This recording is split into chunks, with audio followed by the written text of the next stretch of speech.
ang GMA Regional TV, One Mindanao. Aniya na ang mga dagkong balita karong adlawa sa One Mindanao. Mga buot magparehistro. Dagsa sa katapusang adlaw sa voter registration alang sa barangay ug sangguniang kabataan elections 2026 sa Cagayan de Oro City ug General Santos City. Department of National Defense gibutyag nga 69 ka undocumented Chinese nationals ang anaa sulod sa usa ka planta sa Taguluan, Misamis Oriental.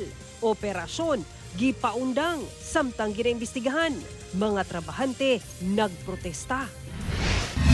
Parte sa yuta sa usa ka barangay sa Davao City, midahili gumikan sa mga pag-ulan.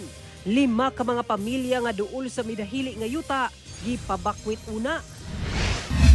Magnitude 5 nga linog mitayog sa General Salipada Cape Daton, Maguindanao del Sur. Pagtayog nabati sab sa kasikbit nga mga probinsya. Og tagong sapa ginadayo sa mga turista tungod sa kalimpyo sa tubig ug rock formation sa Columbio, Sultan Kudarat. Kini ang GMA Regional TV, One Mindanao.